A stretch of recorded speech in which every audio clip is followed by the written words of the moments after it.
Alright, so here we are finally on Unit 4, and Unit 4 was on exponential functions. So to start us off, we are going to be solving exponential functions. So what that means is that we need to manipulate the problems so that we have the same base number. And then once you get the same base number, then you can just make an equation or an inequality out of the exponents, and then that's what you're going to solve to get the answer to the equation. So for our first example, you know what, actually I'm going to start with example number 2 instead. So I have 7 and 49, and whenever we do this, we're always going to look at the larger number and see if we can write it as the smaller number and an exponent. So for example, I'm going to replace 49 with 7 squared. I still have the x plus 2 out there. And then over here, I already have 7 to the 3x. So now the base numbers are the same. And once the base numbers are the same, then what we're going to do is make an equation, or in this case an inequality, out of the exponents. Let's see if we can get this focused a little bit better here. Hold on. Well, maybe not so much. So we have 3x is less than or equal to 2x plus 2. So that means that 3x is less than or equal to 2x plus 4. So subtract 2x from both sides, and x is less than or equal to 4. So that would be the solution for our inequality. Alright, so now looking back at this one, again, I want to look at the larger number. Now this is 1/4, but I want to focus on the 4, and I want to see if I can write that as a 2. And I can. Now the one issue is that it is a fraction. So I'm going to leave this one as 2x plus 3 as the exponent. But over here, I can write 1/4 as 2 to the negative second. And then that would leave x minus 2 as the exponent up there. So 2 to the negative second is the same as 1/4.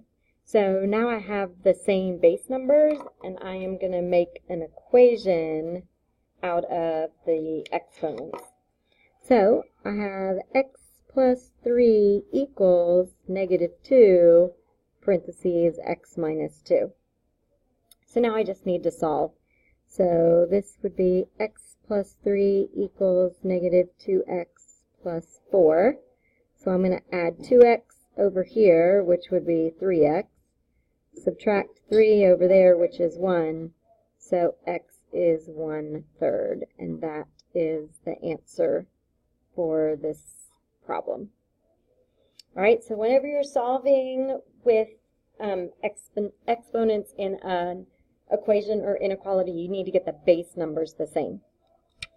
Alright, after that we moved into geometric sequences, and basically this is just like arithmetic. The difference is that this time it's called a common ratio. We use the letter R. It involves multiplying only, and our formula is very similar to the formula from arithmetic as well, in that if we want the nth term, we're going to take the first term and multiply it by r over and over and over again. And if we have the first term, then we need to multiply r one less number of times. So that's where the n minus 1 comes in. Alright, so you'll definitely need a calculator for this, but we can tell, looking at this sequence right here, that the first term is 1, and the pattern here is that I'm multiplying by 4. So I want to find the 6th term, so I'm going to take the first term, and I'm going to multiply that by r over and over again. But since I want the 6th term and I already have the first term, then I need to multiply 5 times. So this ends up being 1 times 4 to the 5th. So if you grab your calculator, basically all we need to do is 4 to the 5th. So just to make sure you remember how to work the calculator, whoops, let's see if I can get it over, not in the light. Let's see, sorry. Hold on, don't want to make you sick.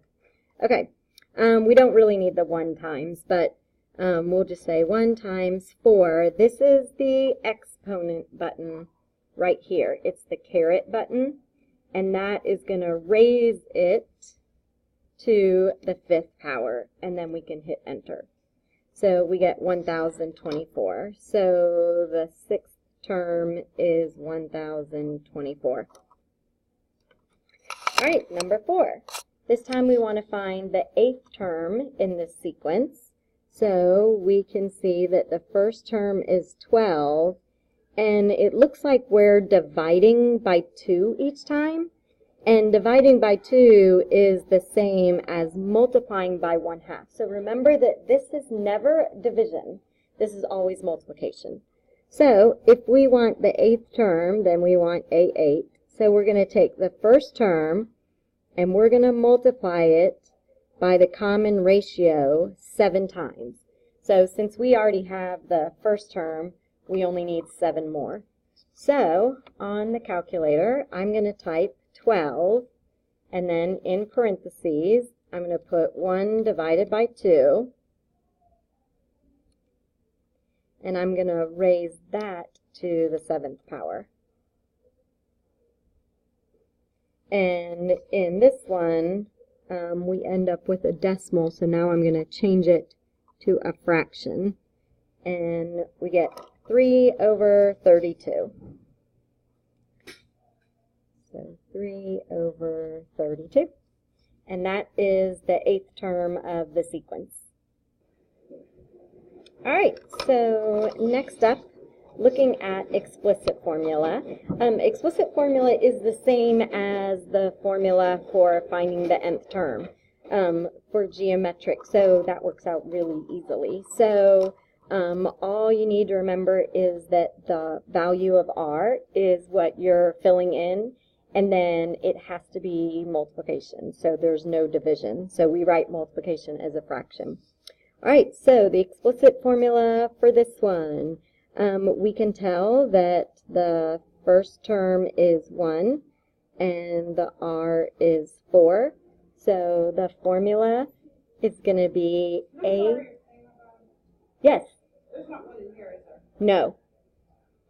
So A sub n equals the first term, which is 1, times the r n minus 1 times. And that's all that we can do for the formula because we weren't given a specific term number to locate. All right, this one. Once again, the first term is 12. This time it looks like the r value is going to be negative because it's alternating, so we must be multiplying by a negative. And it appears that we're dividing by 2 or taking half each time. So if we want the formula, we're going to take the first term and multiply it by the r value 1 less than the term number we're looking for, and that's the exponent. All right, recursive formula. So it's, again, similar to arithmetic, but again, we're multiplying by r. Don't forget we need to name the first term. So it looks as if our r value is a -5 this time. So if we want the nth term, we're going to multiply -5 to the term before it, and that is starting with -2. So that is your recursive form. All right, on this one, it looks like our r value is 7. So for the recursive form, we're going to multiply 7 to the term before the one we are looking for, and that is starting with a 3. All right, next up, I'm going to go ahead and put this one on, but I think I'm going to need to make another video for the second page. We're going to look at exponential functions and graphing them. So if we were to take a geometric sequence and graph it, it's going to be an exponential function, and it makes a curve on the graph, and that's because it's going to rapidly increase or decrease depending on what your base number is. All right, when we learned how to graph them, which is going to be important and helpful for when we do the transformations, we made a t-table. And I usually use those 5 values. And these are the values that we're going to fill in for x. So I'm actually going to start here. So if we do 2 to the second, that would be 4. 2 to the first would be 2. 2 to the 0, or anything to the 0 power, is 1. 2 to the negative first is 1/2. And 2 to the negative second is 1/4. So if we graph them, it would look something like this. So you can see, oops, sorry, I'm off the screen. You can see the curve shape right here. So this is our curve. It's going to rapidly increase going up this way, but it's going to flatten out here, and that right there, where it flattens out, is what we call the asymptote. So that is the imaginary line. I called it like a force field. So this would be a line that would keep going straight, except there's this force field here, and it causes the line to end up curving instead of going straight. So this is just going to continue to ride closer and closer to the x-axis. So we would say that the asymptote is at y equals 0. All right, for this one, again, I'm going to start with a t-table. So xy, I'm going to use -2, -1, 0, 1, and 2. All right, so again, I'm going to start here. So 1/2 squared would be 1/4. 1/2 to the first would be 1/2. 1/2 to the 0 is 1. Anything to the 0 is 1. 1/2 to the negative first is 2. And 1/2 to the negative second is 4. So on this graph, it's going to look like this. So this time, oops, sorry, I'm off the screen again. This time, our points curve from the left and go down. And again, it's going to flatten out and run right along the x-axis. So again, we have our asymptote is right there at y equals 0. That's the imaginary line that's forcing our line to bend into a curve rather than continue in a straight line. All right, so that takes care of the front side of Unit 4, and I will do the rest of the chart in a second video.